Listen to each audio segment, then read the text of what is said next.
And now, I know some of you, and I've had this approach to me too, how is this all going to be done?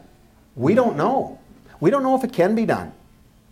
But, you know, and I guess sometimes, and now I'm going to sound like I'm complaining a little bit, but many times people outside of government, they'll say, well, gee, they had that already worked out and in order and place, and it was all done behind the scenes before they bring it to us. That's not the case here, folks. We don't know if this is the right way to go. We don't know exactly how to put it together, if it is to go. We have ideas. You have ideas.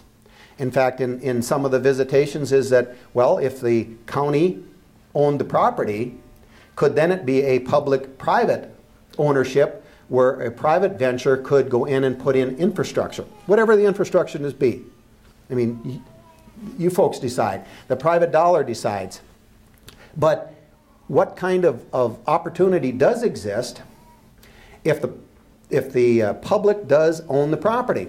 And then there's another factor too there. Now that mountain is operated for about 50 years. I think I won't argue about the date it started and the date it ended, but I think we're safe in 50 years, somewhere in that arena.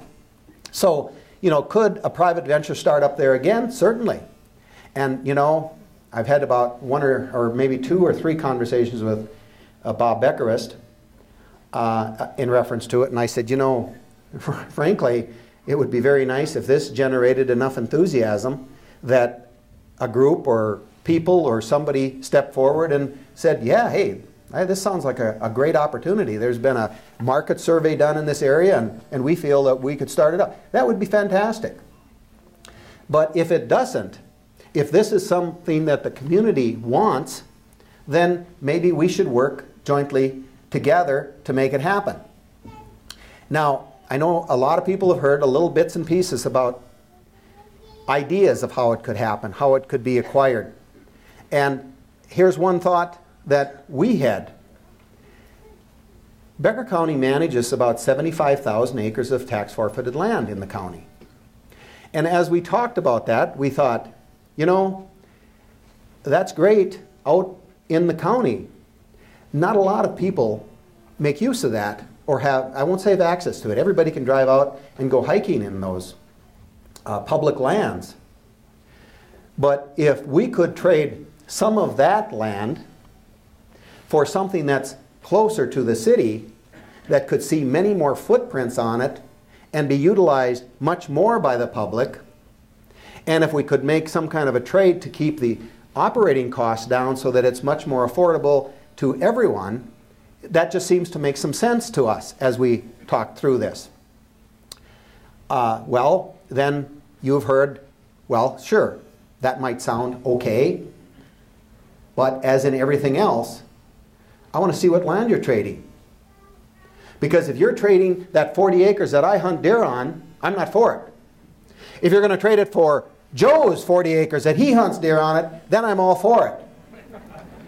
I mean, that's just common. That just happens in everything. But I guess that's why you have an elected board to look at those things and hopefully make good policy decisions for what is good for the community.